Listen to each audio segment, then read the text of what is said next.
name is Sebastian. I'm a manager at Rohrbeck Heger. Today I was leading one of the panels here on green growth and post-growth.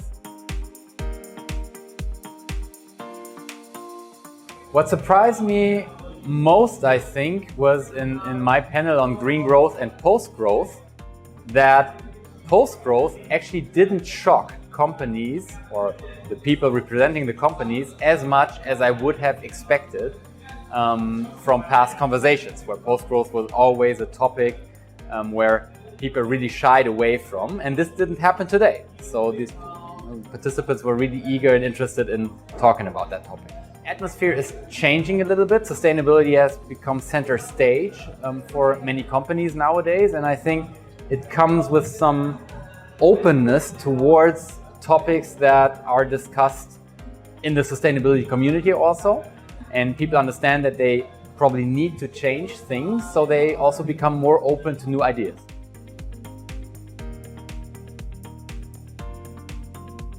Well, I think there are different groups that put pressure on companies. I mean, quite obviously is the financial sector. So we see investors shying away from non-sustainable investments, for example, big time now, and putting pressure on companies. There's the consumer or the customer who's putting pressure on companies to allow for more sustainable consumption. And I think there is a bit of an intrinsic motivation also. More and more people are interested in the topic, more and more people understand that things need to happen, and ultimately it's employees and people that also work for the companies and that also have a private life, and they have kids and they have grandkids, and they actually also want to do something about the environment and the sustainability topic, and I think they're putting pressure from within also, so to say.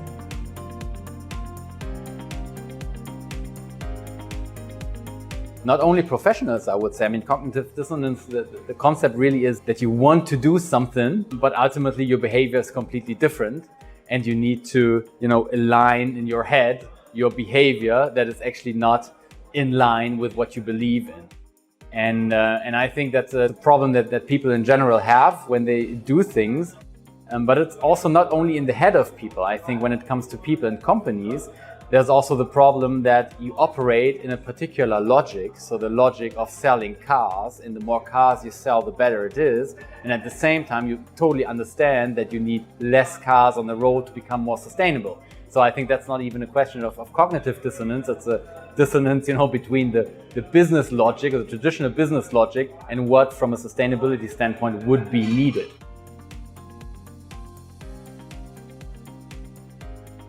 I think one of the things we heard today is, I found that very, very inspiring actually, is that once the goal is clear and the system you need to get to, then you need to work towards achieving this goal or this end stage.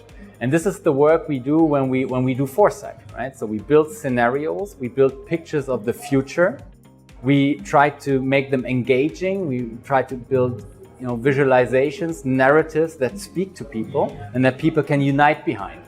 And I guess this is exactly the point that we need. We need to visualize or make futures tangible that are sustainable, and then we can also get people to really acting together towards that future. And that's what we are trying to do with our Foresight work.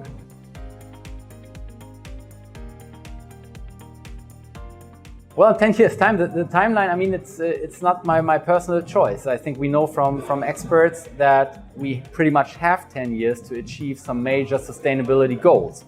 And the ideal future for me is that we actually achieve them. And I think different parts of society have to play a role in it. Definitely business has to play a huge role in that, but also policymakers and every one of us. And I don't have a particular ideal state in mind, as long as we just achieve the goals that we need to achieve.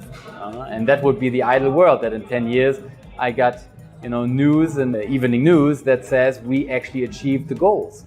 We are there, and we have a future, so to say.